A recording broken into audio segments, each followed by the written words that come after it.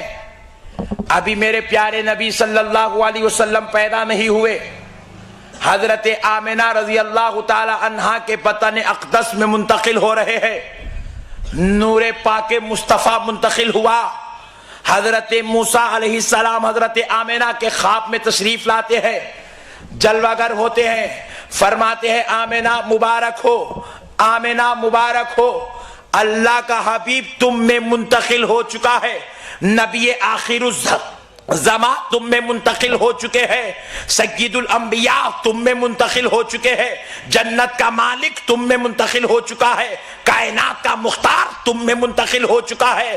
اے آمنہ سنو، جب وہ پیدا ہو جائے ان کا نام محمد رکھنا، اللہ نے حکم فرمایا ہے۔ پیارے بزرگوں اور دوستو دیکھو، ہمارے گھر بچے ہوتے ہیں تو نام باپ ہونے کی حیثیت سے ہم رکھتے ہیں، یا ماں رکھتی ہے، یا دادا دادی رکھتے ہیں، یا نانا نانی رکھتے ہیں۔ قربان جاؤ، یہ ہمارے بچے ہیں جن کے نام ہم رکھتے ہیں، مگر محمد کی عظمت کا عالم دیکھو، وہ پیدا ہو رہے ہیں تو عبد المطلب نے نام نہیں رکھا، حضرت عبداللہ و آمنہ نے نام نہیں رکھا، خالق کائنات نام ارشاد فرماتا ہے۔ اللہ نے آپ کے نام کا انتخاب فرمایا، اور ایسا نام انتخاب فرمایا، حضرت آدم تا محمد، حضرت آدم تا عیسیٰ، 1,24,000 پیغمبر پیدا ہوئے، ان کی امتوں میں کئی اولیاء پیدا ہوئے، کئی صحابی پیدا ہوئے، کئی عابد پیدا ہوئے، کئی زاہد پیدا ہوئے، کئی متقی پیدا ہوئے، لیکن محمد نام کا کوئی پیدا نہیں ہوا، محمد نام کا کوئی پیدا نہیں ہوا۔ اور میرے مصطفیٰ کا معجزہ تو دیکھو، جب وہ محمد کیا پیدا ہو گئے، ہر گھر میں اب محمد ہی پیدا ہو رہا ہے، ہر گھر میں محمد پیدا ہو رہا ہے، ہر گھر میں محمد پیدا ہو رہا ہے۔ خدا کی قسم اس مجلس میں اتنے بیٹھے ہیں، سوائے چند لوگوں کو نکال کر ہر ایک کے نام کے ساتھ محمد لگا ہوا ہے، ہر ایک کے نام کے ساتھ محمد جڑا ہوا ہے۔ میرے پیارے بزرگ اور دوستو، نبی آئے نہیں، آپ کے نام کا چرچا ہو رہا ہے۔ اب ذرا دیکھیے، بعض لوگ کہتے ہیں نعوذ باللہ من ذالک حضور کو علم غیب نہیں ہے، استغفر اللہ۔ بعض لوگ کہتے ہیں حضور حاضر و ناظر نہیں ہے، بعض لوگ کہتے ہیں حضور میں یہ عظمت نہیں ہے، حضور کی یہ شان نہیں ہے، حضور میں یہ مقام نہیں ہے، حضور میں یہ مقام نہیں ہے۔ کسی کی عظمتوں کو گھٹانا یہ عیب ہے، کسی کی عظمتوں کو گھٹانا۔ آپ بولے یہ لائٹ ہے لیکن اس کے اندر روشنی نہیں ہے، آپ کہیں بھائی سورج ہے لیکن روشنی نہیں ہے، چاند تو نکل گیا، وہ بھی 14ویں کا چاند ہے لیکن چاندنی نہیں ہے، ایسا نہیں ہو سکتا۔ سورج اسی کو کہتے ہیں جس میں روشنی ہوتی ہے، پوائنٹ نوٹ کیا جائے۔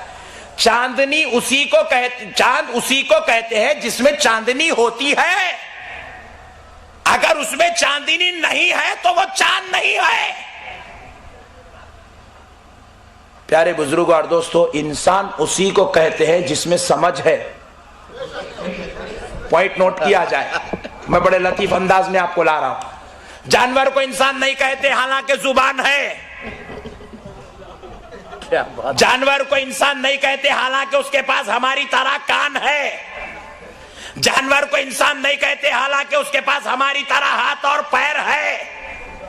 انسان ہم کو کہہ رہے ہیں جبکہ سارے اعضاء ہمارے پاس جو ہے اس جانور کے پاس بھی ہے، لیکن اسے جانور کو انسان نہیں کہہ رہے ہیں۔ ہم نے پوچھا اس کو جانور کہہ رہے ہو، انسان کیوں نہیں کہتے جبکہ سب کچھ ہماری طرح موجود ہے؟ تو دانشمند عقل والا جواب دے گا سب تو موجود ہے لیکن عقل نہیں ہے۔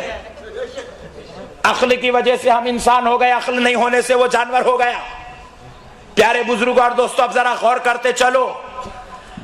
اب اگر کوئی کہتا ہے کہ محمد ہے اور عیب بھی ہے تو خدا کی قسم یہ ہو نہیں سکتا، کیونکہ محمد اس کو کہتے ہیں جس میں عیب نہیں ہوتا ہے۔ خدا نے محمد کہا اور محمد اسی کو کہتے ہیں جس کے اندر عیب نہیں ہوتا ہے، جس میں صرف تعریف ہی تعریف ہوتی ہے، عظمت ہی عظمت ہوتا ہے، مقام ہی مقام ہوتا ہے، رفعت ہی رفعت ہوتی ہے، شان ہی شان ہوتی ہے، درجات ہی درجات ہوتے ہیں، بلندیاں ہی بلندیاں ہوتی ہے۔ جہاں ساری تعریفیں آ کر جھک جائے اس جگہ پہ محمد پیدا ہوتا ہے۔ نعرے تکبیر، نعرے رسالت، علماء اہل سنت، نعرے تکبیر، نعرے رسالت۔ اور پیارے بزرگوں اور دوستو، ذرا غور کیجئے گا، اللہ کہہ رہا ہے محمد بے عیب ذات جو صرف تعریف کے لیے پیدا کی گئی ہے۔ اب ذرا دیکھیے، محمد کا معنی ہے جس کی حد سے زیادہ بار بار تعریف کی جائے۔ اللہ کہہ رہا ہے تعریف کی جائے۔ تعریف کرنے کے لیے اس کے اندر خوبیوں کا ہونا ضروری ہے۔ جس میں خوبی نہیں ہوتی اس کی تعریف نہیں ہوتی۔ اسی لیے رب نے کہا کئی دنیا والے اس چاند کی تعریف میں نہ کھو جائے، میرے مصطفیٰ ذرا انگلی سے اشارہ تو کر دو، تاکہ جتنی تعریف کرتے کرتے کرتے کرتے تھک جائے تو آخر میں بتا دوں گا دیکھ اس میں عیب ہے کہ وہ دو ٹکڑے ہو چکا ہے۔ اے حبیب ذرا آپ اپنے دعا سے اللہ کے دربار میں حاضر تو ہو جاؤ، تاکہ ڈوبے ہوئے سورج کو میں پلٹا دوں اور پلٹا کر بتا دوں کہ یہ وہ تعریف والا ہے۔ یہ دعا کر دے تو سورج بھی پلٹ آتا ہے۔ پیارے بزرگوں اور دوستو، اللہ نے نبی کو ایسی تعریف والا بنا دیا، یہ اگر جھولے میں لیٹ کر انگلی ہلاتے ہیں تو چاند کھلونا بن جاتا ہے۔ اللہ نے آپ کو ایسی تعریف والا بنایا۔ دو تعریفیں نبی کی بڑی عظمت والی ہے، سنا دیتا ہوں، سن لیجئے، ایمان تازہ ہو جائے گا۔ بخاری شریف باب المعجزات کی حدیث ہے، نبی پاک رحمت للعالمین صلی اللہ علیہ وسلم کی بارگاہ اقدس میں ایک یہودی آیا، آ کر عرض کرنے لگا کہ اے محمد صلی اللہ علیہ وسلم، اگر آپ اللہ کے نبی ہیں تو وہ جھاڑ کو بلائیے۔ کہہ دو سبحان اللہ۔ ہمارے کو بھی اگر کوئی ایسی شرط رکھتے تو اچھا تھا، مگر ان کو معلوم ہے ہم نبی نہیں ہیں، اس لیے وہ لوگ ہم سے ایسی شرط نہیں رکھتے، مگر آج ہم رکھ دیتے ہیں۔ اگر تم لوگ نبی کے برابر ہو تو نبی تو جھاڑ کو بلائے، تم جھاڑ کو نہیں بلاتے، پتے کو بلا لو، قصہ ختم۔ نبی کے برابر ہے نا بھائی، پتے کو بلاؤ، پھول کو بلا لو، جان دو، جھاڑ کے نیچے ٹھہر کے آم کو بولو آجا، ہو سکتا ہے۔ ارے اگر تو نبی کے برابر ہے تو ذرا بلا تو لے لے بھائی، مگر میرے نبی کی شان دیکھو۔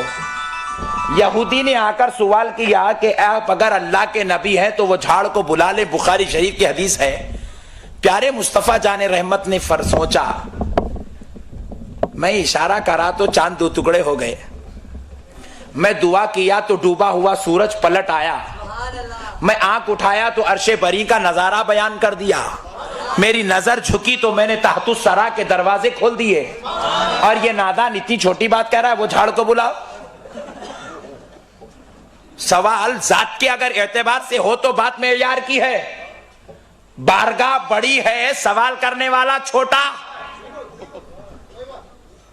اسی لیے میں نے وہ مثال دی تھی، جب عقل مر جاتی ہے تو انسان ہوتے ہوئے بھی وہ جانوروں کی طرح ہو جاتے ہیں۔ بے شک بے شک۔ سوال کرتے ہیں جشن میلاد النبی کرنا قرآن میں ہے، ارے انسان ہے، عقل کا استعمال کیوں نہیں کرتا؟ یہ سوال کرنا انسان کی علامت نہیں ہے۔ پوچھا فاتحہ دینا، سلام پڑھنا قرآن میں ہے؟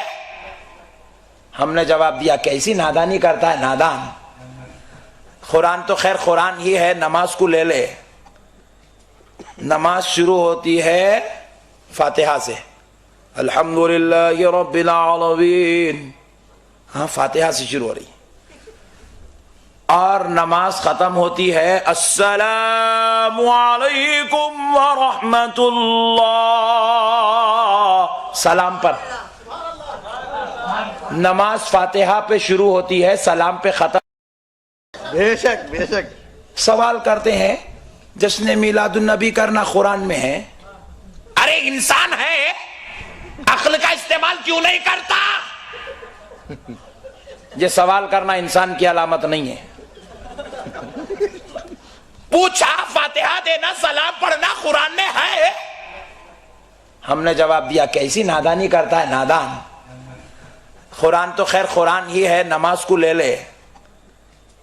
نماز شروع ہوتی ہے فاتحہ سے، الحمدللہ رب العالمین. ہاں فاتحہ سے شروع ہو رہی، اور نماز ختم ہوتی ہے السلام علیکم ورحمت اللہ، سلام پر. نماز فاتحہ پہ شروع ہوتی ہے، سلام پہ ختم ہوتی ہے. سمجھا تو مسئلہ حل ہے. سبحان اللہ. یہ فاتحہ اور سلام کے بیچ میں سجدے بھی ہے، رکوع بھی ہے، قیام بھی ہے، تشہد بھی ہے.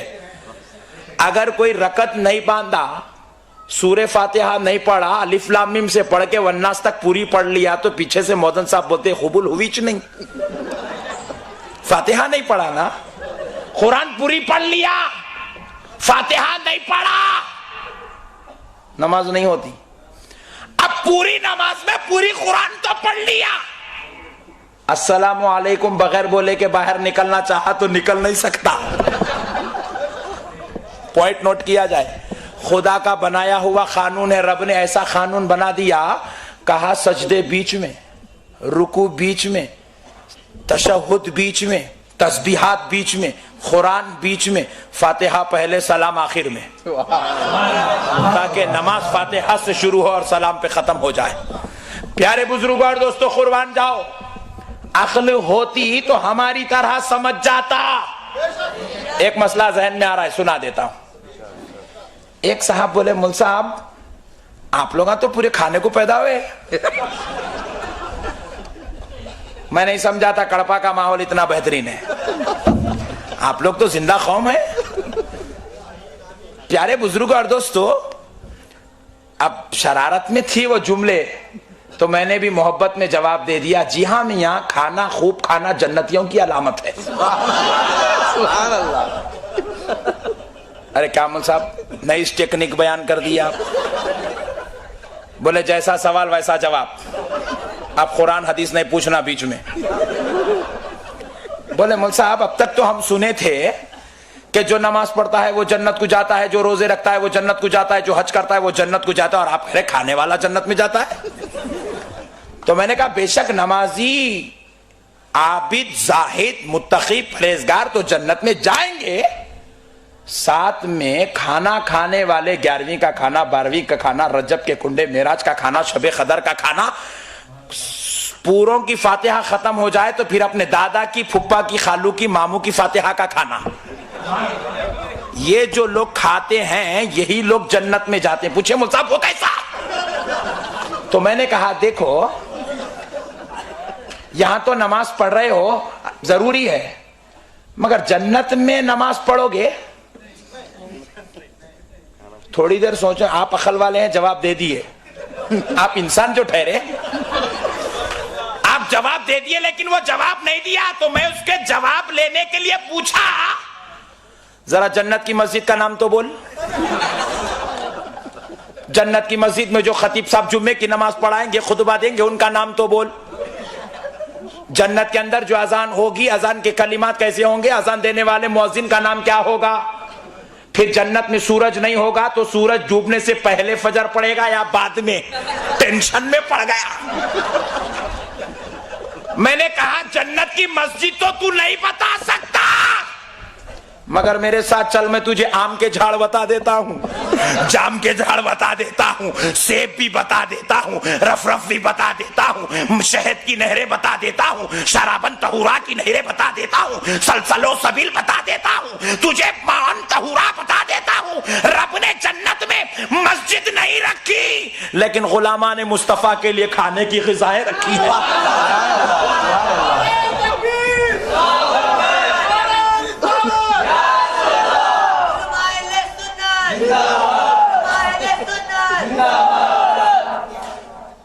تو میں نے کہا اسی لیے ہم لوگ پریکٹس کرتے ہیں.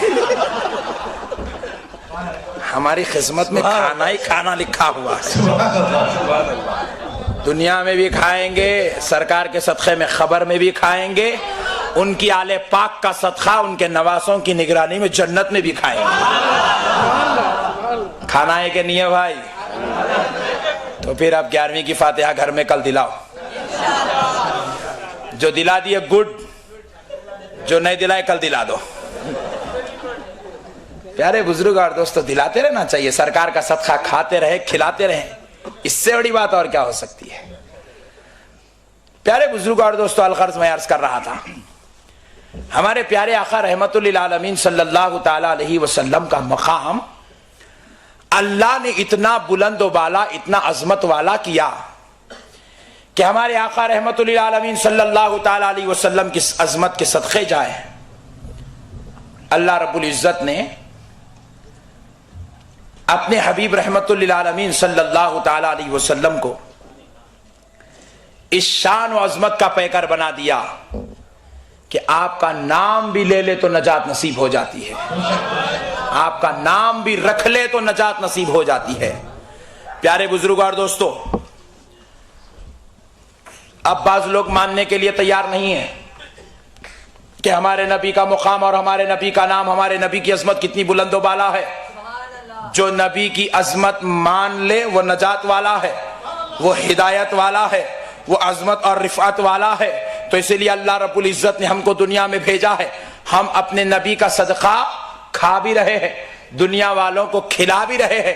اور اب دیکھیے پیارے بزرگ اور دوستو, ہمارے آقا سرکار مدینہ رحمت للعالمین صلی اللہ علیہ وسلم کے نام اقدس پر ہم دنیا والوں کو کھلاتے بھی ہیں اور ہم خود اللہ کے فضل سے کھاتے بھی ہیں.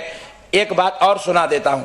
ایک صاحب نے پوچھا, مولانا یہ فاتحہ کا آپ لوگ کھاتے, کیا یہ کھانے سے کچھ ملتا؟ میں نے کہا بھائی ضرور ملتا. بولے مول صاحب کیا ملتا؟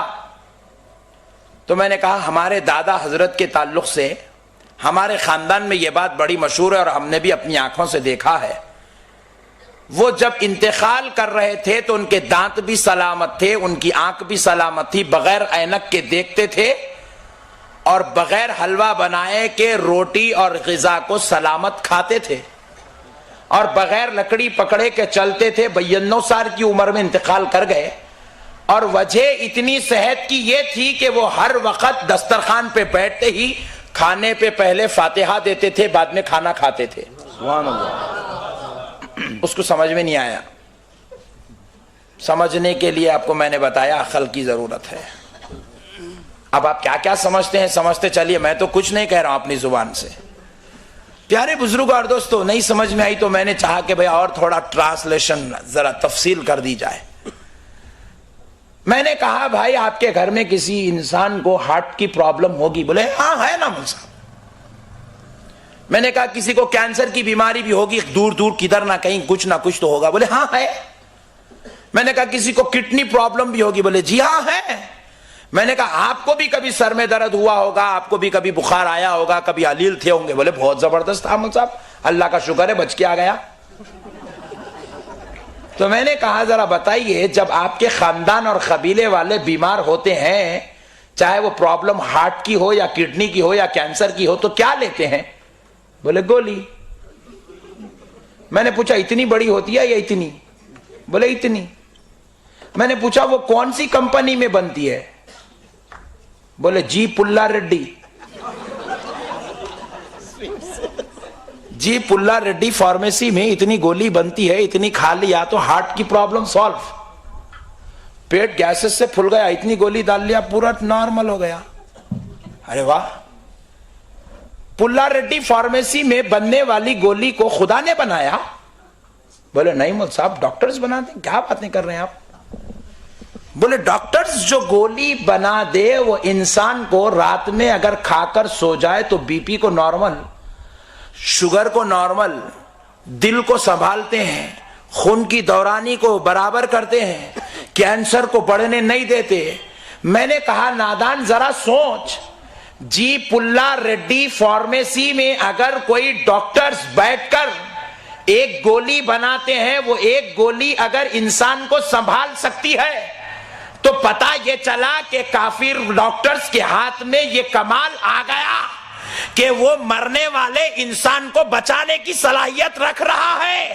ایک ڈاکٹر 5 سال کا طالب علم اگر MBBS کالج میں گزار لے تو اس میں اتنی قوت آ جاتی ہے, اتنی صلاحیت آ جاتی ہے کہ وہ اپنی فارمیسی میں بیٹھ کر جو گولی بنا لیتا ہے, جو کیپسولز بنا لیتا ہے, جو ٹونک بنا لیتا ہے, وہ انسان کے لیے جینے کا سبب بنتی ہے. تو میں نے کہا نادان, پھر تو تجھے ماننا پڑے گا فاتحہ کا کھانا شفا کا سبب ہے, کیونکہ جی پلہ ریڈی فارمیسی میں کسی کافر کا علم کام کر رہا ہے, یہاں فاتحہ میں قرآن والا علم کام کر رہا ہے, اللہ والا علم کام کر رہا ہے, جنت والا علم کام کر رہا ہے, مصطفیٰ والا علم کام کر رہا ہے. خدا کی زبان سے جو کلام نکلا وہ اگر فاتحہ پہ پڑھ دے تو مجھے کہنے دے اب کھانے کا دانا نہیں رہتا بلکہ گولیوں سے زیادہ اثر والا ہو جاتا ہے.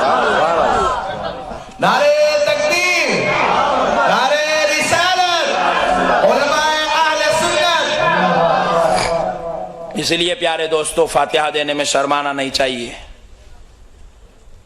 فاتحہ دینے میں کبھی نہیں شرمانا چاہیے, کیونکہ وہ اللہ کا کلام ہے, اس کے اندر برکتیں ہیں, اس کے اندر رحمتیں ہیں. سورہ فاتحہ, پوری فاتحہ کو تو چھوڑ دیجئے, جلدی میں بھی ہو تو کم سے کم سورہ فاتحہ تو پڑھ لینا چاہیے. سورہ فاتحہ کے 20 نام مفسرین نے بیان کیے, 20 نام, کہ اس کو سورۃ الفاتحہ بھی کہتے ہیں اور سورۃ الشفا بھی کہتے ہیں, کہ یہ فاتحہ والی سورت کسی کھانے پر پڑھی جائے تو کھانا شفا بن جاتا ہے. پیارے بزرگ اور دوستو, کسی شے پر پڑھ دی جائے تو وہ شے شفا بن جاتی ہے. اگر کسی میں برکت کے لیے دکان کیوں بند ہو رہی ہے, لگا اے محمد اگر آپ اللہ کے نبی ہیں تو وہ جھاڑ کو بلائیں. تو نبی پاک رحمت للعالمین صلی اللہ علیہ وسلم نے سوچا کہ بھائی اتنے بڑے بڑے معجزات میں دکھانے والا یہ چھوٹی بات کیا پوچھ رہا ہے. تو نبی پاک علیہ الصلوۃ والسلام نے فرمایا میں اگر بلاؤں تو کیا تعجب کی بات ہے, تو جا کر کہہ دے اس جھاڑ سے کہ اسے محمد نے بلایا ہے. کیا شان ہے ہمارے آقا کی. اور یہ حدیث بخاری شریف کی ہے. حبیب پاک علیہ السلام کے کہنے پر وہ شخص گیا, یہودی گیا, جا کر جھاڑ سے کہنے لگا اے جھاڑ تجھے محمد عربی نے بلایا ہے. جیسے ہی جھاڑ سننا تھا اپنے جگہ سے آگے پیچھے اوپر نیچے ہلتا ہے, اپنی جڑوں کو توڑتا ہے اور اچکتا کودتا ہوا. وہ یہودی بیان کرتے ہیں جو بعد میں صحابی ہو گئے, وہ بیان کرتے ہیں کہ میں نے دیکھا وہ ایسے کود رہا تھا جیسے ایک بچہ کھیلتا اور کودتا کسی طرف جا رہا ہے. وہ ایسا اچکتا ہوا آیا اور نبی پاک کے قریب آیا تو سر کے بل گر گیا. میں دیکھ رہا تھا تو سمجھ میں آ رہا تھا کہ جھاڑ نبی کو سجدہ کر رہا ہے. بخاری شریف کے الفاظ ہے, صحابی بیان کرتے محسوس ہو رہا تھا کہ جھاڑ نبی کو سجدہ کر رہا ہے. ہم کو منع ہے کسی کو سجدہ کرنا, جھاڑوں کو نہیں ہے, کیونکہ عقل ہمارے پاس ہے, ہم عقل والے ہیں.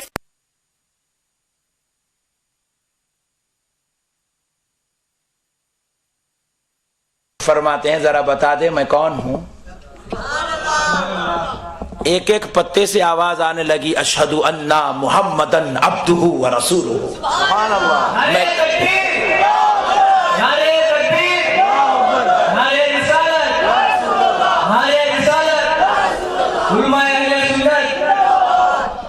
اب حضور نے فرمایا جا کر اپنی جگہ پہ کھڑا ہو جا.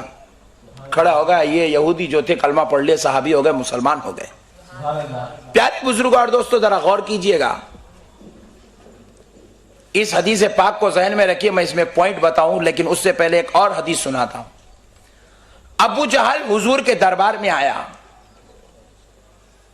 آ کر حضور سے کہنے لگا کہ اے محمد صلی اللہ علیہ وسلم اگر آپ اللہ کے نبی ہیں تو بتا دیں کہ میری مٹھی میں کیا ہے.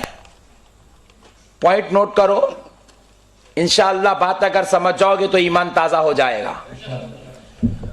مٹھی بن کر کے پوچھنے لگا کہ میری مٹھی میں کیا ہے. میں پوچھتا ہوں مٹھی بن کر کے کیوں پوچھا؟ کوشچن کرنا تھا تو کچھ اور کرنا چاہیے تھا، یہ مٹھی چھپا کے یہ بند کر کے کیوں کیا؟ کیونکہ ابو جہل کا یہ عقیدہ تھا نبی وہ ہوتا ہے جو غیب کی بات بولتا ہے. سبحان اللہ سبحان اللہ. اور آج کل کے عقل والوں کی صلاحیت تو دیکھو، کہتے ہیں حضور نبی ہے مگر علم غیب نہیں ہے. ارے نبی کہتے ہی اس کو ہے جس کو علم غیب ہوتا ہے. نبی کا معنی ہے غیب کی خبر بتانے والا. نبی کا معنی یہ ہے غیب کی خبر بتانے والا. اور یہ لوگ کہتے ہیں نبی کو علم غیب نہیں ہے. کہتے ہیں سورج ہے مگر روشنی نہیں ہے، چاند تو نکلا مگر چاند نہیں، پھر اس کو چاند کیوں بولتا ہے؟ ارے اگر کہتا ہے کہ نبی کو علم غیب نہیں ہے تو پھر کہے کہ وہ نبی بھی نہیں ہے. نبی کہتے ہی اس کو ہے جو غیب کی خبر بتاتا ہے. پیارے بزرگ اور دوستو، اس لیے ابو جہل مٹھی بند کر کے آیا تھا. اے نبی ذرا بتا دو کہ مٹھی میں کیا ہے؟ حضور فرمائے میں اتنا بڑا نبی ہوں، حضرت آدم کیا فرمائے تھے بیٹے کو وہ میں بولا. انہیں اب مٹھی کے اندر چھپا کے لایا. یہاں کھیلتے ہوں گے وہ سیتافل کے بیج چھپا کے کھیلتے ہیں، اڈا مڈا، وہ قصہ کر دیا. حضور بولے چھوٹی چھوٹی باتیں مجھ سے کیا پوچھتا ہے نادان، تو خود اس جو تیرے ہاتھ میں ہے اس سے پوچھ کہ میں کون ہوں. سبحان اللہ. حضور کا کہنا تھا شرم والا غیرت مند ہوتا تو چلے جاتا، دوبارہ نہیں آتا تھا. نہیں، ایک مرتبہ بولے میاں املا فاتحہ والے نہیں آتے تمہارے ساتھ، کھٹکا آئندہ نہیں مارنا. غیرت والا ہوتا تو دوبارہ نہیں آتا. آگے میں نہیں بولتا، آپ سمجھ جائیے. بار بار آتا ہے. نبی پاک نے کہا کہ مجھ سے کیا پوچھتا ہے، جو تیری مٹھی میں ہے اس سے پوچھ کہ میں کون ہوں. غیرت والا ہوتا تو پھینک کے چلا جاتا تھا، بے غیرت تھا. منہ کے قریب لے کے پوچھا کنکری ذرا بول وہ سامنے کون ہے. پوچھنا ہی تھا، کنکری اندر سے آواز دینے لگی اشہد ان محمد عبدہ ورسولہ، میں گواہی دیتی ہوں کہ وہ اللہ کے رسول اور اس کے بندے محمد صلی اللہ علیہ وسلم ہے. جیسے ہی سنا پھینک دیا. یہاں تک تو آپ نے سنا ہوگا، مگر میرا ایک نقطہ میرے ذہن میں آتا ہے، میں آپ سے پوچھتا ہوں. غور کیجئے، کنکری تو ایک مردہ شے کا نام ہے. کنکری میں جان ہے، کنکری سن سکتی ہے، کنکری دیکھ سکتی ہے، کنکری پہچان سکتی ہے، کنکری بول سکتی ہے، نہیں بول سکتی. لیکن ابو جہل کے ہاتھ میں کنکری سن بھی رہی ہے. پھر کس کی؟ کسی ایمان والے کی نہیں، کسی نبی کی نہیں، کافر کی بولی سن رہی ہے. پوائنٹ نوٹ کیا جائے، کافر کی بولی سن رہی ہے. کافر کے پوچھنے پر نبی ہونے کی گواہی دے بھی رہی ہے، بول بھی رہی ہے، سن بھی رہی ہے، سمجھ بھی رہی ہے، بتا بھی رہی ہے. تو میں پوچھتا ہوں ایک مردہ کنکر میں اتنی ساری صلاحیتیں کہاں سے پیدا ہوئی؟ سبحان اللہ. تو ماننا پڑے گا نبی کی نظر پڑ گئی تھی. نبی کی نظر پڑ گئی تو مردہ کنکری میں جان آ گئی.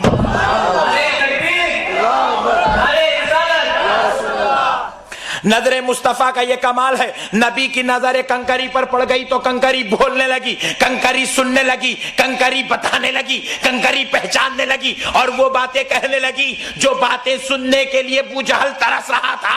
نبی نے کی گواہی کنکری دینے لگی. پیارے دوستو، یہاں کنکری گواہی دے رہی ہے. اب ذرا وہاں دیکھو، وہاں یہودی نے کہا تھا، نبی نے جھاڑ کو نہیں بلایا.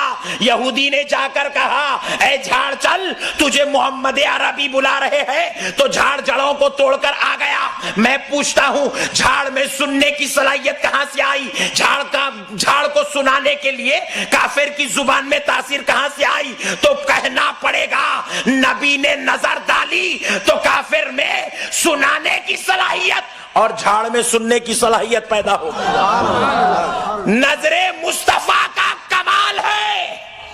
سبحان اللہ. اللہ نے نبی کو یہ مقام دیا وہ نظر ڈالے تو جھاڑ سن بھی لے, جھاڑ ٹوٹ بھی جائے, جھاڑ آ بھی جائے, سجدہ بھی کرے. اور ایک بات دیکھو, دنیا کی پورے سائنٹسٹ کو ایک جگہ کڑپا میں جمع کر لو, میں ایک ڈغالی توڑ کر دوں گا, پورے سائنٹسٹ مل کے جوڑ کے بتا دو, ہو سکتا ہے؟ نہیں ہو سکتا. جہاں سے جھاڑ ٹوٹ جائے وہاں پھر جوڑا نہیں جا سکتا, ناخن کٹ جائے پھر جوڑا نہیں جا سکتا. یہ صرف خدا کی قدرت ہے. بس خدا کی قدرت سے جو لگ گیا وہ لگ گیا, ٹوٹ گیا تو اب قدرت یہ ہے کہ پھر نہیں جڑتا.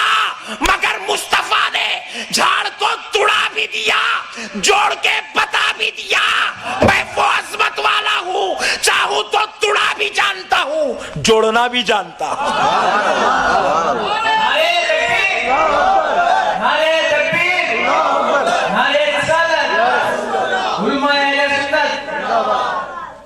نبی بتانا چاہتے تھے میں اللہ کا نبی بن کر آیا ہوں. جہاں سارے سائنٹسٹ سر جھکا دیں تو ایک محمد کا معجزہ بنتا ہے. اللہ نے نبی کو ایسی ذات بنا کر پیدا کیا. اب آؤ اسی کو ہم ٹن لیتے ہیں اولیاء اللہ کی طرف. انہی دو حدیث کو سنو. جھاڑ میں تو سننے کی صلاحیت نہیں تھی, کٹنے کے بعد اپنے مقام پر آنے کی صلاحیت نہیں تھی, جا کر نبی کو پہچاننے اور نبی کو گواہی دینے کی, نبی کی گواہی دینے کی صلاحیت نہیں تھی. لیکن مصطفیٰ کی نظر کیا پڑ گئی تو ساری صلاحیتیں جھاڑ میں پیدا ہو گئی. کنکر میں پہچاننے اور بولنے سننے کی صلاحیت نہیں تھی. کافر کی بولی کنکر سن رہا ہے اور نبی کے ہونے کی گواہی دے بھی رہا ہے. مسئلہ کیا ہے؟ نبی کی نظر کا کمال ہے. تو مجھے کہنے دو, بعض جاہل کہتے ہیں کہ جو خبروں میں لیٹے ہوئے ہیں وہ مردہ ہیں, نعوذ باللہ. بعض جاہل کہتے ہیں کہ اولیاء اللہ پردہ کر گئے, وہ مٹی میں مل گئے, وہ گل گئے, وہ مر گئے. مجھے کہنے دو, اگر وہ مردہ ہیں تب بھی سنتے ہیں. نبی نے بتا دیا میں نظر ڈالوں تو کنکری کافر کی بولی سن لے, اور اگر میری نظر سے جس کو میں نے غوث اعظم بنایا ہے, جس کو میں نے اپنی نظر سے غریب نواز بنایا ہے, جس کو میں نے اپنی نظر سے بندہ نواز بنایا ہے, جس کو میں نے اپنی نظر سے شیر اسلام بنایا ہے, اگر وہ میری نظر والا خبر میں مردہ ہوگا تب بھی وہ سن لے گا. یہاں تو کافر کی بولی کنکری سن رہی ہے, وہ ایمان والے کی بولی غوث اعظم سن لے تو کیا تعجب کی بات ہے. سبحان اللہ. نعرے تکبیر, نعرے تکبیر, نعرے رسالت, نعرے رسالت, علماء اہل سنت. قربان جاؤ پیارے بزرگ اور دوستو, وہ اولیاء اللہ اگر ان کی نظر میں مردہ ہیں تو ہمارا عقیدہ تب بھی پکا ہے کہ وہ ابھی بھی سنتے ہیں, کیونکہ ان پہ نبی کی نظر ہے. اسی لیے دیکھو ہم لوگ ہر نمازی کو ولی نہیں کہتے, ہر نمازی ولی نہیں ہوتا, ہر روزے دار ولی نہیں ہوتا, ہر متقی ولی نہیں ہوتا, ہر پرہیزگار ولی نہیں ہوتا. ہاں عبادت, تقوی, ریاضت, پاکیزگی, طہارت کے ساتھ ساتھ نبی کی نظر جس پہ ہوتی ہے وہ ولی ہوتا ہے. نبی جس کا انتخاب کر لے وہ ولی ہوتا ہے. خواجہ معین الدین چشتی, حسن سنجیری, اجمیر والے غریب نواز آئے نہیں, مصطفیٰ نے بھیجایا ہے. آئے نہیں, نظر سے پلایا ہے, پلا کر بھیجایا ہے. اور جب بھیجا دیا گیا تو کیا ہوا؟ کڑپا میں مسلمان نظر آ رہا ہے. پیارے بزرگوں اور دوستو, جب غریب نواز تشریف لائے تو غریب نواز نے نبی کی پی ہوئی میں جب کافروں کو پلانا شروع کیا تو 90 لاکھ کافر مسلمان ہو گئے. 90 لاکھ کو مسلمان کرا دیا. کہا یہ کسی غریب نواز کی نہیں، ذریعہ غریب نواز ہے. حقیقت میں تو مصطفیٰ کی شراب پی رہا ہے، حقیقت میں تو مصطفیٰ کی مہ پی رہا ہے، حقیقت میں تو مصطفیٰ کا فیضان پی رہا ہے. کہ ذریعہ تو غریب نواز کو بنایا گیا، لیکن پلایا تو جا رہا ہے مدینے کا شربت پلایا جا رہا ہے. اس لیے پیارے بزرگ اور دوستو، اولیاء اللہ تشریف لاتے ہیں تو اولیاء اللہ ذات سے خود نہیں آتے، اللہ اور اس کا رسول بھی جاتا ہے. اور ایک بات دیکھو، آپ اگر کسی کو کل، ٹینشن مت لیجئے، ایم پی بنانا چاہتے ہو تو بنا سکتے ہیں، آپ کے اختیار میں.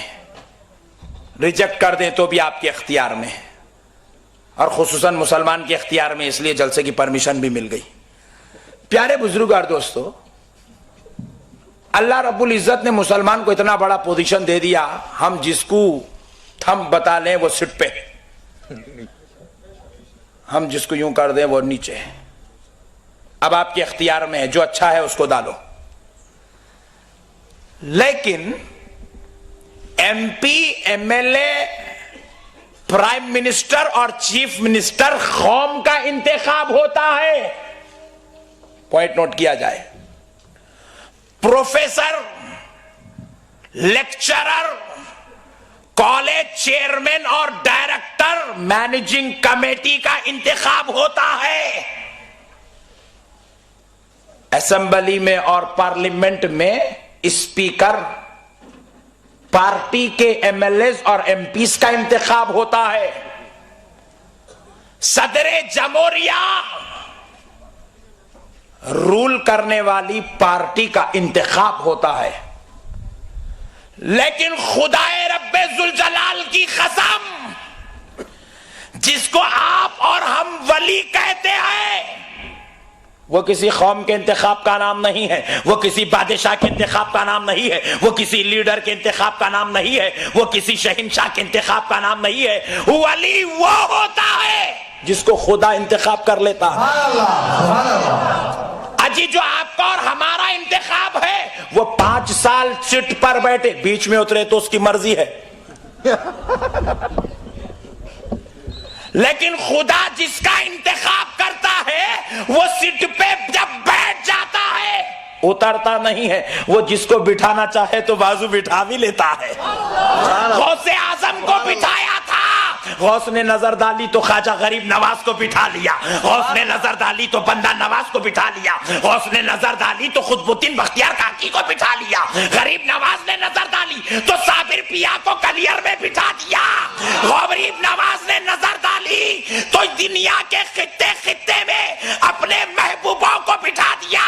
بتایا سن، میں خدا کا انتخاب ہوں اور میں جو چاہوں جیسے چاہوں کر سکتا ہوں. ہاتھ میرے ہے، قوت خدا کی ہوتی ہے. سبحان اللہ. نظر میری ہے، دیکھنا خدا کا ہو رہا ہے. زبان میری ہے، قوت اور گویائی کلام کی قوت خدا کی ہوتی ہے.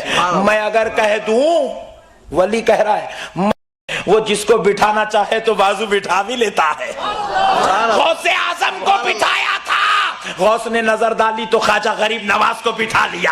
غوث نے نظر ڈالی تو بندہ نواز کو بٹھا لیا. غوث نے نظر ڈالی تو قطب الدین بختیار کاکی کو بٹھا لیا. غریب نواز نے نظر ڈالی تو صابر پیا کو کلیر میں بٹھا دیا.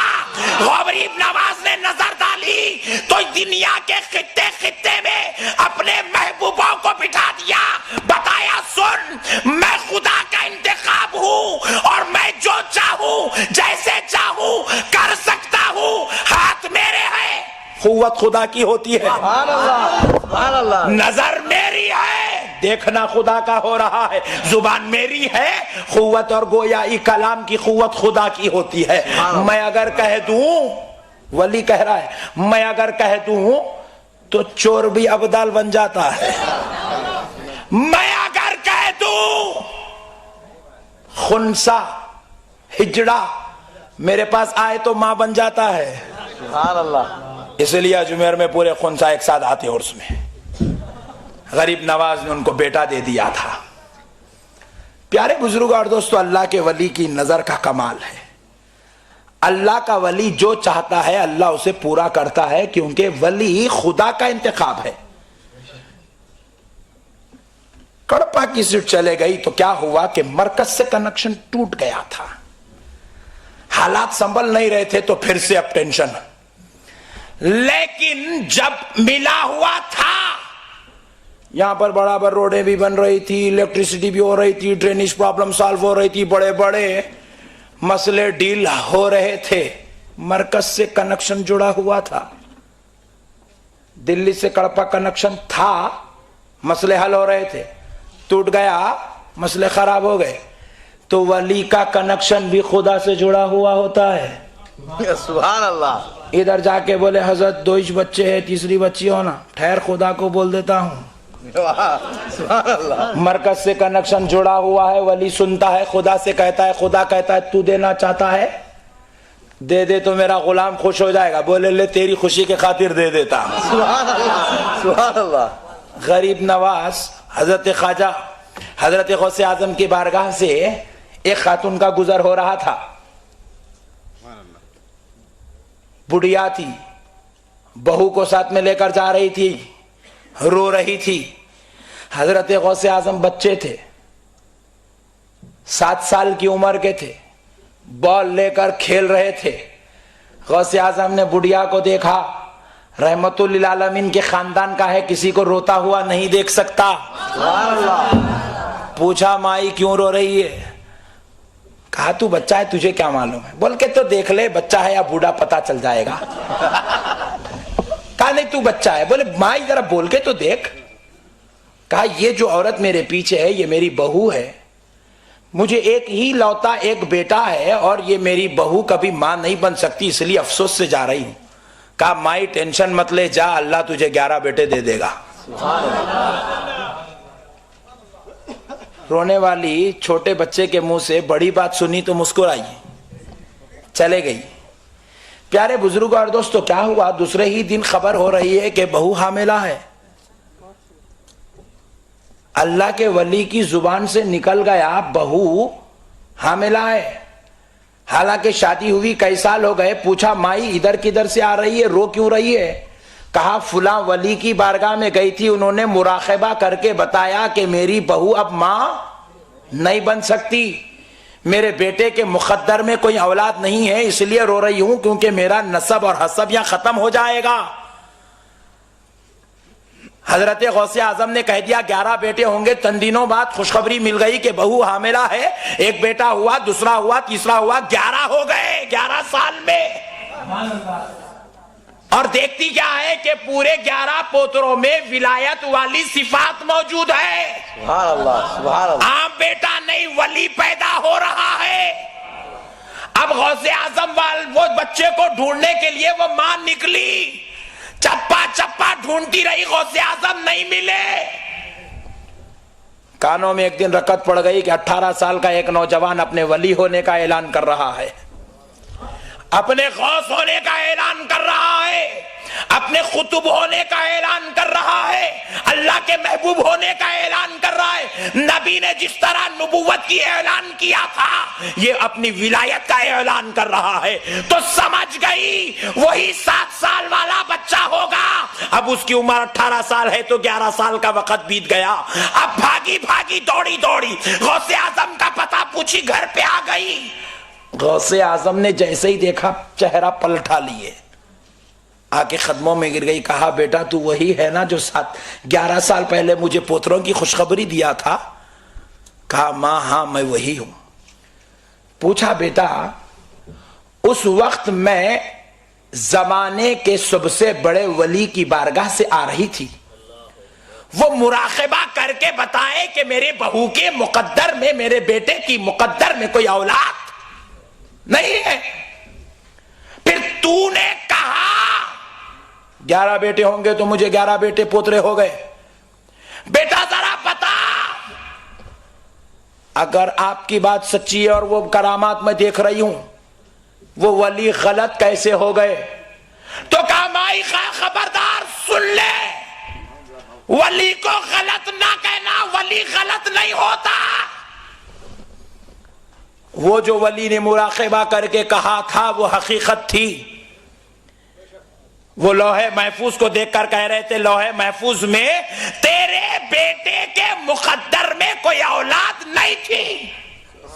انہوں نے وہ کہا جو دیکھا. اور مائی سن، جب تک تو میرے پاس آئی تھی تو تیرے بیٹے کے مقدر میں کوئی اولاد نہیں تھی، لیکن میں نے محبت سے کہہ دیا تاکہ تیرا رونا ختم ہو جائے، تیرے چہرے پہ خوشی آ جائے. تجھے خوش کرنے کے لیے میں نے کہہ دیا جا تجھے 11 بیٹے ہوں گے. اللہ نے گوارا نہ کیا کہ غوث کی زبان کے کلمات مٹ جائے. رب نے کہا اے میرے غوث، اگر تو کہتا ہے اب تک تو لکھا ہوا نہیں تھا، لے تیری زبان سے نکل گیا تو خدا لوہے محفوظ پہ لکھ دیتا ہے. نعرے تکبیر، نعرے رسالت، علماء اہل سنت، غوث کا دامن. اللہ کے ولی کی زبان ہوتی ہے، قوت خدا کی ہوتی ہے. سبحان اللہ. زبان سے نکل جائے ہو کے رہتا ہے. اس لیے پیارے بزرگ اور دوستو، اولیاء اللہ کی چھت و چھایا میں رہنا چاہیے. مسئلے بڑے آسانی سے حل ہو جاتے ہیں. جو بزرگوں کا دامن چھوڑ دیتا ہے وہ تباہ و تاراج نیست و نابود ہے. گلی گلی کوچے کوچے کھٹکا مارنے کے باوجود بھی پھر بھی کڑپا کا چورستہ غلاموں سے بھرا ہوا ہے. اب وہ جلسہ دیکھتے ہیں تو آپ کو نہیں معلوم ان کو کتنی تکلیف ہوتی، مجھے معلوم ہے. کس طریقے سے ان کے سینوں پہ سانپ دوڑتے ہیں وہ میں جانتا ہوں. پیارے بزرگ اور دوستو، اتنی محنتیں کرنے کے باوجود بھی کامیابی ان کے ہاتھ میں نہیں ہے، کیونکہ اولیاء کا دامن ان کے ہاتھ میں نہیں ہے. وہ اولیاء اللہ کی جماعت کے ماننے والے نہیں ہیں، اس لیے کامیابی ان کے پاس نہیں ہے. خدا کی قسم لاکھ کوششیں کرنے کے باوجود بھی آپ دیکھ لو غلامان مصطفیٰ کامیابی کی طرف ہے، کیونکہ اولیاء کا دامن ہمارے پاس ہے. اب آؤ پیارے بزرگ اور دوستو، آپ کہیں سونے کے موڑ میں تو نہیں؟ ہاں ماشاءاللہ. آپ کو دیکھ کر مجھے پتا چل رہا ہے کہ میں حیدرآباد میں تقریر کر رہا ہوں. آپ لوگ تو اتنے شعور والے لوگ ہیں. پیارے بزرگ اور دوستو، قربان جائیں اللہ کے ولی کے مقام پر. اللہ نے اپنے ولی کو وہ مقام اور وہ عظمت عطا فرمایا. سرکار غوث اعظم ارشاد فرماتے ہیں کہ میں اس کائنات کو ایسے ہی دیکھتا ہوں جیسے ہتھیلی میں رائی کا دانہ. ذرا زور سے. ایسے ہی کائنات کو دیکھتا ہوں جیسے ہتھیلی میں تم رائے کا دانہ دیکھتے ہو. یہ کرامت، یہ غوث اعظم کا مقام ہے. جلسوں میں بولے تو دوسرے دن صاحب کیا کرتے معلوم؟ ہم کیا گیت بول کے گئے تمہارے مولانا؟ ہتھیلی میں کہتے دنیا کو دیکھتے. کہاں سے دکھتی رے بابا؟ تمہارے مول صاحب بھی عجیب بات ہے، کھائی کو بلائے اتنی دور سے ان کو. ایسا بول کے ہمارے نوجوانوں کا ذہن خراب کرتے ہیں. اسی لیے میں کل صبح جو ہونے والے سوال ہے اس کا بھی مسئلہ حل کر دیتا ہوں. سبحان اللہ. پیارے بزرگ اور دوستو دیکھیے، انسان جب جب اولیاء اللہ کے مقام ان کی عظمتوں کو انکار کرتا گیا تو خدا نے ان کرامتوں کا ظہور ٹیکنالوجی میں کر دیا، تاکہ جب انسان اس ٹیکنالوجی کو مان لے گا تو پھر ماننا پڑے گا کہ جب ٹیکنالوجی کا یہ کمال ہے تو اللہ کے ولی میں کیوں نہیں ہو سکتا ہے. پیارے بزرگ اور دوستو دیکھیے، ابھی ہم لوگ کڑپا میں داخل ہوئے تو ہوٹل کے حجرے میں ایک چھوٹا سا ٹی وی رکھا ہوا تھا. اس کے اوپر ورلڈ کپ چل رہا ہے، میچ. فرینکلی ٹینشن نہیں لینا، میچ 21 انچ کا ٹی وی ہے، کلر میں میچ دکھایا جا رہا ہے، ورلڈ کپ کا میچ ہے. اور کیمرہ ایروپلین کے ذریعے سے، کیمرے سے، سیٹلائٹ کے ذریعے سے میچ کو لائیو ٹیلی کاسٹ کیا جا رہا ہے. دیکھنے والا ٹی وی پر دیکھ رہا ہے کہ پورا گراؤنڈ بتایا جا رہا ہے. آپ نے تو پورا جاپان دیکھ لیا اخباروں میں، تصویروں میں. سیٹلائٹ فوٹوز لی جاتی ہے سیٹلائٹ کے ذریعے سے, ایروپلین کے ذریعے سے, تو جاپان کا تقریباً حصہ آ گیا. گراؤنڈ تو پھر بھی چھوٹی بات ہے, لیکن مان کے چلو کہ تھوڑی دیر کے لیے سمجھنے کے لیے اسی کو ہم مثال بنا لیتے ہیں. لائف ٹیلی کاسٹ ہے اور پورے گراؤنڈ کو بتایا جا رہا ہے, اور گراؤنڈ کے اندر تقریباً 50,000 آدمیوں کا مجموعہ بیٹھا ہوا ہے, اور ابھی 50,000 آدمی بیٹھنے کی اتنی جگہ پویلین کی خالی پڑی ہوئی ہے, جس میں چند لوگ میچ کھیل رہے ہیں. پیارے بزرگ اور دوستو, اتنی بڑی جگہ کو بتایا گیا ایک 21 انچ کی ٹی وی پر دیکھ رہے ہیں. سبحان اللہ. وہی اگر کسی جھوپڑ پٹی میں غریب آدمی کے پاس چلو تو پورٹیبل ٹی وی 14 انچز کی ٹی وی پر وہ دیکھ رہا ہے.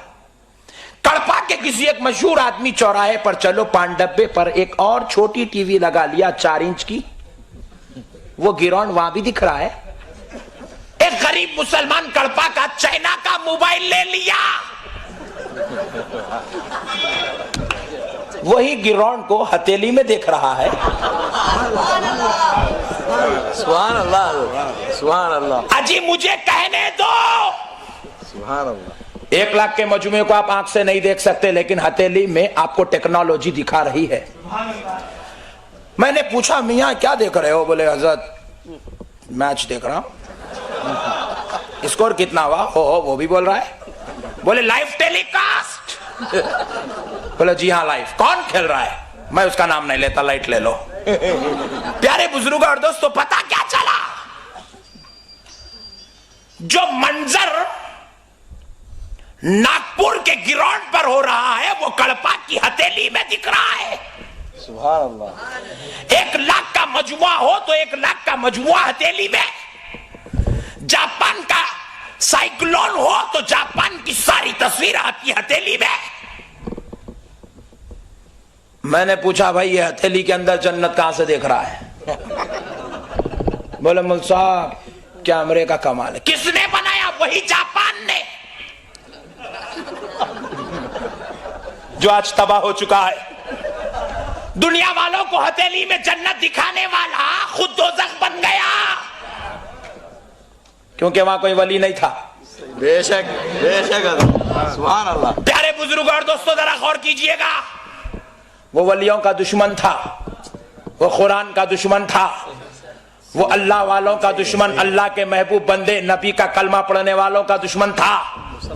تباہ ہو گیا, سب کو تو جنت دکھا دیا, خود دوزخ بن گیا. ذرا میں نے پوچھا کہ بھئی ہتھیلی میں یہ اتنا بڑا گراؤنڈ, اتنا بڑا مجموعہ, اتنے پلرز کیسے دکھ رہے ہیں؟ بولے مول صاحب کیمرے سے. میں نے کہا کیمرہ کس نے بنایا؟ بولے انگریز نے. میں نے پوچھا انگریز کس کو کہتے ہیں؟ آدھی چڈی گوری چمڑی کو انگریز کہتے ہیں. انگریز وہ ہے جو شراب پیے. تعریف کر رہا ہوں, برا مت مانی, حقیقت ہے. آپ مانو تو بھی چلے گا, نہیں مانو تو بھی چلے گا. سمجھ میں آئے تو قبول, ورنہ واپس حیدرآباد لے جاؤں گا. پیارے بزرگ اور دوستو, انگریز وہ ہے جو شراب پیتا ہے, انگریز وہ ہے جو زنا کرتا ہے, انگریز وہ ہے جو بدجنور کھانا جائز سمجھتا ہے, انگریز وہ ہے جو حرام خوری کرنے کو گناہ نہیں سمجھتا. ارے جب اتنا بڑا گناہگار ہو اس پر خدا کا فضل ہو جائے تو وہ ہتھیلی میں 1 لاکھ کا مجموعہ دکھا سکتا ہے. تو مجھے کہنے دو, جب فضل انگریز پر ہوا وہ لاکھوں کا مجموعہ ہتھیلی میں دکھا دیا, اگر وہی فضل غوث اعظم پر ہو جائے اور وہ ہتھیلی میں دنیا کو دیکھ لے تو کیا تعجب کی بات. نعرے تکبیر, نعرے رسالت, غوث کا دامن, خواجہ کا دامن. اولیاء اللہ دنیا کے انتخاب کا نہیں, خدا کے فضل کا نام ہے. اللہ جس پہ فضل کرتا ہے وہ ولی بنتا ہے. پیارے بزرگ اور دوستو, ہمیں ضرورت ہے کہ ہم ولی کو سمجھنے سے پہلے خدا کی قدرت کو سمجھیں. خدا کیا کر سکتا ہے, کیا نہیں کر سکتا. ولی اپنی طرف سے کچھ نہیں کرتا, وہی کرتا ہے جو خدا اس سے کرواتا ہے. خدا جو اس سے کروانا چاہتا ہے ولی وہی کرتا ہے. اس لیے میں کہتا ہوں کہ جو اولیاء اللہ کا دیوانہ ہو گیا وہ دنیا میں بھی کامیاب، وہ آخرت میں بھی کامیاب ہے۔ دو باتیں سن لو، اپنی بات ختم کرتا ہوں۔ ہمارے حیدرآباد میں فسلان سر میں ایک بزرگ رہتے ہیں جن کا نام حضرت سید احمد بادپا رحمت اللہ علیہ۔ بادپا جو آپ کا لقب ہے، آپ کا نام سید احمد ہے، آپ کو بادپا کہتے ہیں کیونکہ آپ ہوا میں اڑ رہے تھے، ہواؤں میں اڑتے تھے۔ صاحب بولے مول صاحب انہوں آدمی چنا جی ہواؤں میں اڑتے تھے، دیکھے آپ لوگ؟ ہم بولے ہم نہیں دیکھے، دیکھے سو والے بولے تو یقین کر لیے۔ تو شک میں ٹینشن میں ہے، ہم لوگ یقین کر لے کہ خاموش ہے، مسئلہ حل ہے کیا بھائی؟ شک کرے تو مسئلے پورے خراب ہوتے۔ دیکھو آپ آر یا پار، ادھر یقین یا ادھر یقین، ادھر یقین کر لیا تو زندگی خوش، ادھر یقین کر لیا تو دوسری شادی کا چانس ہے۔ شک کرا تو شوگر کی بیماری ہے، بی پی کا ٹینشن ہے، پھر مسئلہ جا کا وائچ ہے۔ اس لیے ہم لوگ یقین کر لیے، بڑے اطمینان سے ہے، شک کبھی نہیں کرنا۔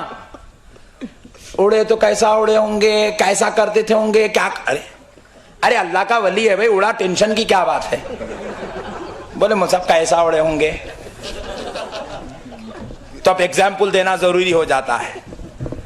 اللہ کا ولی ہواؤں میں اڑتا ہے، اور بے شک اللہ نے اسے وہ قوت دی، تصرف دے دیا۔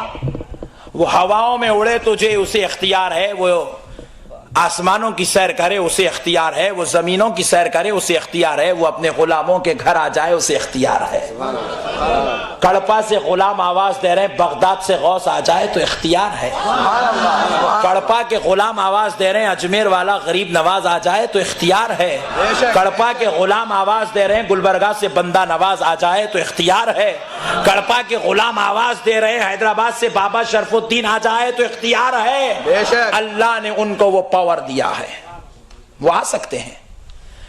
پیارے بزرگ اور دوستو، اب ذرا دیکھیے، لوگ نہیں مانتے کہ ولی ہواؤں میں کیسے اڑتا ہے۔ میں نے پوچھا حج کو گئے تھے؟ میں نے گئے تھے ٹرین سے؟ بولے نہیں پلین سے۔ میں نے پوچھا کون سے پانی میں تیرتا ہوا گیا؟ بولے کیا عمل صاحب، پلین تیرتا نہیں ہوا میں اڑتا۔ پلین ہوا میں اڑتا؟ کتنے لوگ بیٹھے تھے؟ دو؟ بھائی کیا عمل صاحب 500 آدمی بیٹھے تھے، 300 آدمی بیٹھے تھے۔ اماں 300 آدمی کو بٹھا کے پلین اڑ گیا۔ میں نے پوچھا پلین کسی جن کا نام ہے؟ بولے نہیں نہیں، ایک لوہے کے ٹکڑے کا نام ہے۔ میں نے کہا لوہے کا ٹکڑا اڑنے کی صلاحیت کہاں سے لایا؟ پوائنٹ نوٹ کیا جائے۔ لوہے کے ٹکڑے کو اڑایا کس نے؟ خدا نے؟ بولے نہیں، انگریز نے۔ انگریز میں اتنی صلاحیت آ گئی کہ وہ لوہے کے ٹکڑے کو کڑپا سے اڑا رہا ہے، مدینے میں لے جا رہا ہے۔ حیدرآباد سے اڑایا تو مکہ کے اسٹیشن جدہ پہ اتار دیا، یہاں کے ایئرپورٹ سے اڑا تو وہاں کے ایئرپورٹ پر۔ پیارے بزرگ اور دوستو، ایک انگریز میں اتنا کمال ہے کہ وہ لوہے کے ٹکڑے میں صرف لوہے کو نہیں، اس کے بیچوں بیچ 300 آدمیوں کو بٹھا کر ہوا میں اڑا رہا ہے۔ میں نے کہا خدا کا فضل انگریز پر ہو گیا، وہ ہواؤں میں انسانوں کو اڑا رہا ہے۔ ارے جب انگریز پر فضل ہو، وہ 300 آدمی کو اڑا لے، تجھے ٹینشن نہیں۔ خدا اپنے فضل سے ولی کو اڑا دے تو ٹینشن کی کیا بات ہے؟ اللہ کا ولی ہے، اللہ اپنے فضل سے اڑا رہا ہے۔ اللہ کا ولی تصرف کر کے جائے تو کوئی تعجب کی بات نہیں ہے۔ پیارے بزرگ اور دوستو، یہ اولیاء اللہ کا تصرف، خدا کا فضل، مصطفیٰ کا صدقہ ہے۔ اب آخری بات سن لیجئے، بڑی پکی بات ہے۔ بعض لوگوں کو قرآن حدیث سمجھ میں نہیں آتی، مگر یہ بات ضرور سمجھ میں آ جائے گی، کیونکہ ان کے مولوی صاحب نے کہا ہے۔ اشرف علی تھانوی صاحب مغرب کی نماز کے بعد روزانہ اپنے مریدوں کو درس دیتے تھے۔ ان کا نے بھی مریدی کا سسٹم تھا۔ اشرف علی تھانوی صاحب مرید بناتے تھے، مگر ان لوگ بعد والے بولے نہیں نہیں، سب بیکار بات ہے، نہیں کرنا، حضرت بھی غلط کرے بولے۔ اللہ اللہ اللہ اللہ خیر کرے. کیونکہ ان کو معلوم ہے اگر یہ اجازت دے دی ہے تو پورے جا کے سنی بن جاتے, یہاں کوئی بھی نہیں رہتا. اس لیے بولے نہیں مرید نہیں بنانا. مگر ان کے پاس مرید تھے, آپ پوچھئے. اشرف علی تھانوی صاحب صابریہ سلسلے کے مرید تھے, خلیفہ بھی تھے. تو الغرض اشرف علی تھانوی صاحب روزانہ بیان کرتے تھے, ان کے مریدین و متخدین اور شاگرد لکھ لیا کرتے تھے. کتاب بن گئی ایک موٹی تازی, اچھا لکھ لیا, روزانہ جمع ہو گیا, اتنے پیجز بن گئے تو اس کا ایک کتاب بنا دی, اس کا نام دے دیے افادات یومیہ. افادات یومیہ کتاب کا نام ہے, ہر روز کا فائدہ. افادات یومیہ, اس کے اندر 147 صفحہ نمبر پر ایک غوث اعظم کی عظمت لکھی ہوئی ہے. اشرف علی تھانوی صاحب اپنے مریدین و متخدین کو کہتے, سنو مجھ سے مولانا مظفر صاحب قبلہ رحمت اللہ علیہ نے کہا, اس لیے میں ان کی بات پر یقین کرتا ہوں, تم بھی یقین کرو. کون سی بات پر؟ اشرف علی تھانوی صاحب کہہ رہے ہیں کہ ایک دن غوث اعظم کے دھوبی کا انتقال ہو گیا. کس کا بھائی بولو؟ غوث اعظم کے دھوبی کا انتقال ہو گیا, اور دھوبی کو لایا گیا, قبر میں تدفین کر دیا گیا. فرشتے آئے, اتاہو ملکان, 2 فرشتے آئے, آ کر پوچھنے لگے من ربو کا. وہ دھوبی بولا میرے کو کچھ بھی نہیں معلوم, بس اتنا معلوم میں غوث اعظم کا دھوبی ہوں. یہ اشرف علی تھانوی صاحب بول رہے ہیں, ہمارے سے پوچھو بھی مت اب دلیل. ہم لوگ خبر کے اوپر پہ آتا بولے تو آپ لوگوں کو ٹینشن ہے, انہوں تو اندر کی بولے. غوث اعظم کے دھوبی سے پوچھا گیا من ربو کا, تو دھوبی نے جواب دیا مجھے کچھ نہیں معلوم, بس اتنا معلوم کہ میں غوث اعظم کا دھوبی ہوں. پھر پوچھا ما دینو کا, نہیں معلوم جی میرے کو کچھ بھی, غوث اعظم کا دھوبی ہوں بس اتنا ہی معلوم. تیسرا سوال ہوا ما کنت تقول فی ھذا الرجل لمحمد صلی اللہ علیہ وسلم. دھوبی جلال میں آ گیا, سنا نہیں آپ نے جب سے کہہ رہا ہوں غوث اعظم کا دھوبی ہوں, بس اتنی بات سن لو. اچھی طرح کپڑے پاک پانی سے دھوتا تھا, پاک مقام پہ سکھاتا تھا, پاک انداز میں طے کر کے غوث اعظم کو دے دیتا تھا. آگے کچھ مت پوچھنا. فرشتے جانے لگے, دھوبی سمجھا ڈر کے جا رہے ہیں, کیونکہ اب چوتھا سوال ہی نہیں ہے, اس لیے فرشتے چلے گئے. اشرف علی تھانوی صاحب کہتے فرشتے گئے, اللہ سے کہنے لگے مولا خبر کا سسٹم بدل گیا.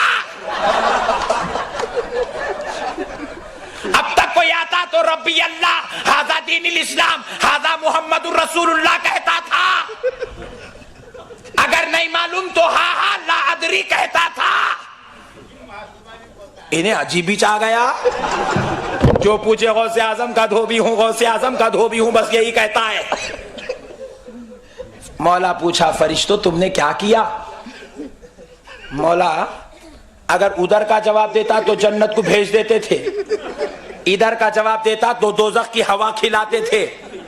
انہیں بیچ میں کھڑا ہوا ہے, نہ ادھر کا ہے نہ ادھر کا. مولا نے کہا ہے فرشتوں سنو, اگر وہ ہم کو نہیں پہچانتا تو کیا ہوا, ہمارے غوث کو تو پہچانتا ہے. لے جاؤ اس کا حشر غوث اعظم کے ساتھ کر دو.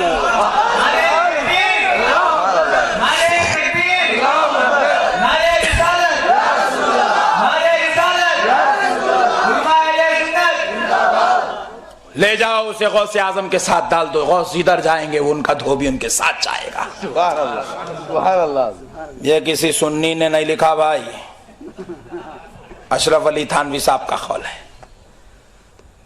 غوث اعظم کے دھوبی کی یہ شان ہے کہ وہ غوث اعظم کا نام لیا تو جنت میں چلا گیا, وہ بھی خبر کے اندر. پھر ہم اوپر بیٹھے اور غوث اعظم کا نام لیں اور جنت میں نہ جائیں تو یہ کیسے ہو سکتا ہے؟ اس لیے میرے پیارے بھائیوں, اللہ کا واسطہ, اس کے رسول کا واسطہ, رسول اللہ کا دامن مضبوطی سے تھامو اور اولیاء اللہ کی محبت کو مضبوطی سے پکڑو. 5 وقت کی نماز کی پابندی کرو.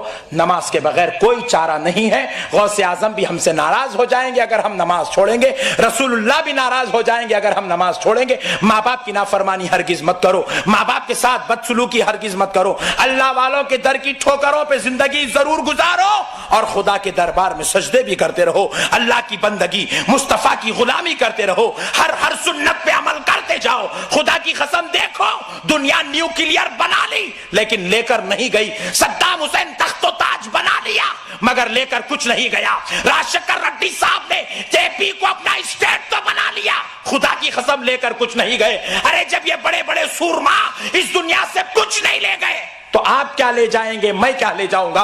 اس لیے جو ساتھ میں جائے گا وہ سجدے کرنا ساتھ میں آئے گا, رکوع کرنا ساتھ میں آئے گا, اللہ کی عبادت کرنا ساتھ میں آئے گا, مصطفیٰ کی غلامی ساتھ میں آئے گی.